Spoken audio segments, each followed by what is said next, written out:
Good morning. It's Saturday, November 5th. And Elon Musk has taken over Twitter. And the first thing he did was he fired the chief executives, 3 of the chief executives. And he's planning on laying off many, many employees. And he's doing it via email. He's going to send an email out to the employees as to whether or not they have their job. So he's notifying them using technology. Now, I don't know if Elon Musk is really a smart guy. He's the world's richest man, but I don't know if he's the world's smartest man. And in fact, I'm inclined to believe that he's pretty stupid sometimes.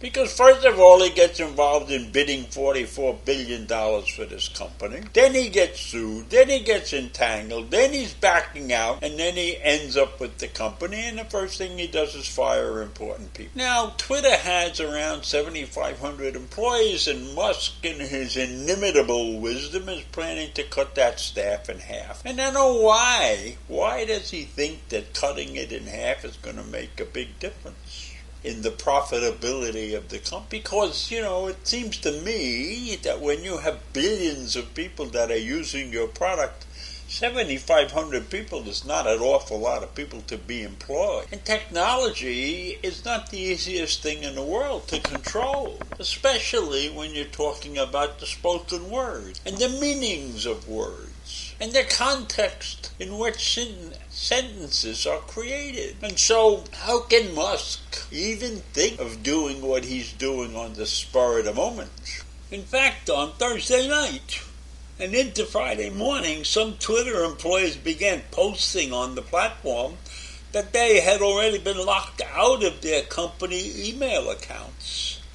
And that was well ahead of the planned layoff notification. And they started posting some blue hearts and salute emojis, things like that people would see and understand that things had gone terribly wrong.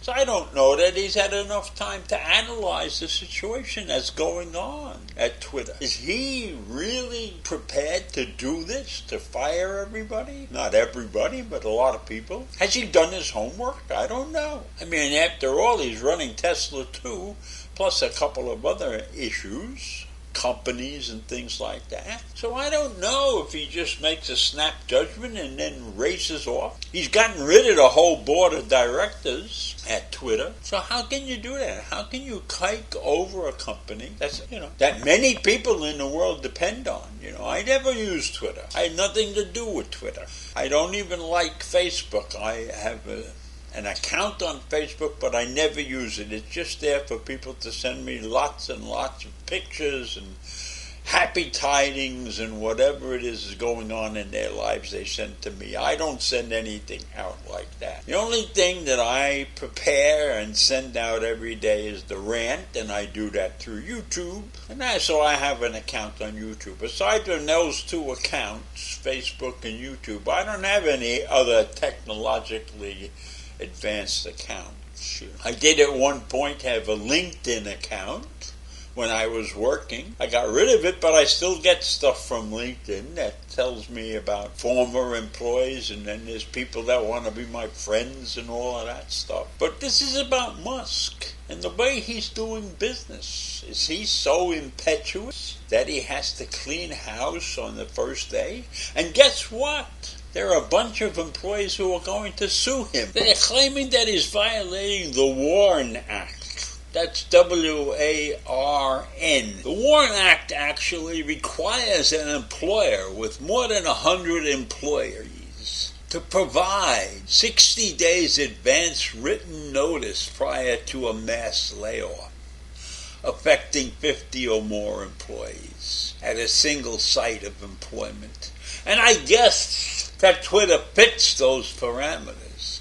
So you see, Musk doesn't know what he's doing, really. If he's in violation of something called the Warren Act. I never heard of it. I never heard of the Warren Act. And I was fired 4 times for my jobs.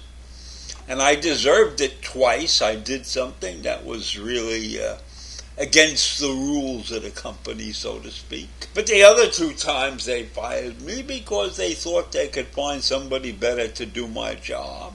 And every time I was fired, I ended up in a better place and had a better opportunity. And I did okay because of all those fires. But I don't know that the people who work for Twitter can say that they have that many opportunities, perhaps.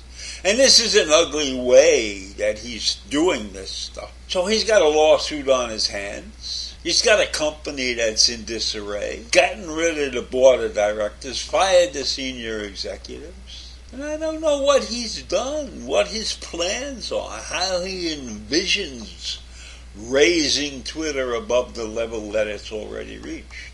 I mean, he opened his mouth and said he was going to have free speech and everything like that, and that Trump would probably be back on Twitter and all, but that's not happening. He has recanted on those statements. He's not making this a free-for-all opportunity, platform for people to say anything they want without any consequences. He's backed off of that situation as far as I can tell. And so I don't know what the future of Twitter is. I wouldn't be too surprised if the stock plummets a little bit, probably more than a little bit. So given Musk's actions up to this point, I think there'll be many employees who don't get fired, but they'll be out there looking for a job because they don't want to work for a lunatic. They don't want to work for a guy who just goes off half-cocked.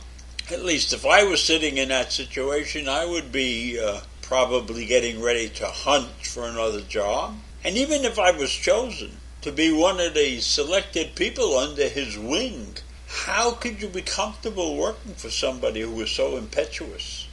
Jumps into the bidding war, backs out, does this, that, and the other thing incorrectly, takes over the company, starts firing people on day one.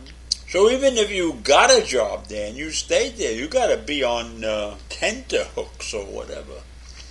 Anxious all the time, not knowing when the axe may fall. So that's not a good environment, especially in the world of technology. There's too many intricacies that you got to deal with, that you got to have a clear head and be able to think positively all the time. And working under Musk, I don't think you could achieve that on a regular basis. So I think this is the beginning of a disaster for Twitter. It may turn out all right, but it's not going to be easy. So we'll keep an eye on that. And have a great day. Bye.